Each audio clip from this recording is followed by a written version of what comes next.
বিভূতিভূষণ বন্দ্যোপাধ্যায়ের পথের পাঁচালী এটা তো শুধু একটা উপন্যাস নয়, মনে হয় যেন গ্রামীণ বাংলার একটা জলজন্ত ছবি, তাই না?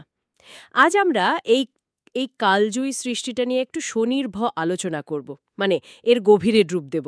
চেষ্টা করব বুঝতে কেন গল্পটা এত বছর পরেও পাঠকের মনে এমনভাবে থেকে যায়। শুধু কাহিনী নয়, ভেতরের অনুভূতিগুলো ছোঁয়ার চেষ্টা করব। হ্যাঁ, ঠিক বলেছেন। আসলে বিভূতিভূষণ তো শুধু দারিদ্র্য দেখাতে চাননি। উনি দেখাতে চেয়েছেন ওই দারিদ্র্যের মধ্যেও জীবনটা কিভাবে বয়ে চলে। অপু আর তার পরিবারের গল্পটা তো মানে নিশ্চিন্দিপুর গ্রামের মধ্যে দিয়ে বয়ে যাওয়া একটা বৃহত্তর জীবনেরই প্রতিচ্ছবি, যেখানে ছোট ছোট ইচ্ছে, পাওয়া না পাওয়ার আনন্দ দুঃখ সব মিলিয়ে একটা অন্য জগৎ। আর সেই জগতের কেন্দ্রে তো রয়েছে কয়েকটা অসাধারণ চরিত্র। অপু যেমন, কি অবাক করা চোখ দিয়ে সে প্রকৃতিকে দেখে, জীবনকে আবিষ্কার করে। আর ওর দিদি দুর্গা, একটু ডানপিটে, কি সরল, তাই না?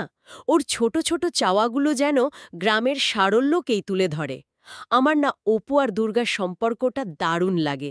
ওই যে একসাথে আম কুড়ানো বা ধরো রেলগাড়ি দেখতে যাওয়া, কি নিষ্পাপ উত্তেজনা। একদম ঠিক ধরেছেন। ওই সম্পর্কটাই তো কাহিনীর একেবারে প্রাণকেন্দ্র। আর অন্যদিকে দেখুন ওদের মা সর্বজয়া, মানে একদিকে দারিদ্র্যের সঙ্গে লড়ছেন, আবার অন্যদিকে ছেলে মেয়েদের আগলে রাখছেন অসম্ভব স্নেহে। বাবা হরিহরের চরিত্রটাও কিন্তু কম না। উনি হয়তো একটু অবাস্তববাদী, কিছুটা উদাসীনও মনে হতে পারে, কিন্তু পরিবারের প্রতি টানটা তো আছে। এই চরিত্রগুলোর এই যে জটিলতা, দোষগুণ মিলিয়েই বিভূতিভূষণ একটা বাস্তব ছবি এঁকেছেন। কেউই নিখুঁত নন। হ্যাঁ, ঠিক, একদম। আর এই চরিত্রদের জীবনের ছোট ছোট মুহূর্তগুলোই তো গল্পটাকে জীবন্ত করে তোলে, তাই না? যেমন ধরুন ওই কাশবনে অপু দুর্গার হারিয়ে যাওয়া, বা মেলার দিনের ওই সামান্য আনন্দটুকু। এগুলো তো শুধু ঘটনা নয়, এগুলো যেন দারিদ্র্যের ওই রুক্ষ মাটিতে ফুটে থাকা ছোট ছোট ফুল। আচ্ছা, এই যে কষ্ট আর সৌন্দর্য দুটো একসাথে চলছে, এটাই কি পথের পাঁচালীর মূল সুর? আপনি কি বলেন? নিঃসন্দেহে, অবশ্যই। এটাই বিভূতিভূষণের লেখার একটা খুব বড় বৈশিষ্ট্য।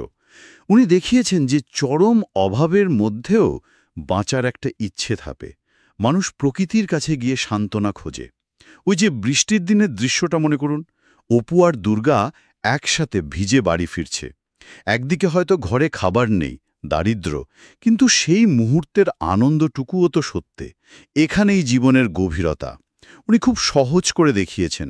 শুধু দুঃখ নয়, দুঃখের ভেতরেও যে সূক্ষ্ম আনন্দ লুকিয়ে থাকে। কিন্তু এই আনন্দ তো আর চিরকাল থাকে না।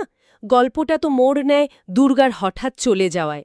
ওই ঘটনাটা যেন সবকিছু ওলটপালট করে দেয়। অপু তার খেলার সাথীকে হারায়, সবচেয়ে কাছের বন্ধুকে, আর পরিবারটাও যেন তাদের শেকড় থেকে নড়ে যায়। ওই অংশটা পড়লে মনে হয় জীবন এত অনিশ্চিত, এত নির্মম হতে পারে। ঠিক তাই।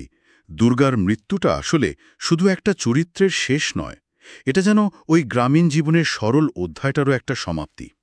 এরপর যখন পরিবারটা গ্রাম ছেড়ে কাশীর দিকে রওনা হয়, আমরা অপুর চোখে যে শূন্যতাটা দেখি, সেটা আসলে একটা নতুন অজানা ভবিষ্যতের দিকে তাকিয়ে থাকা।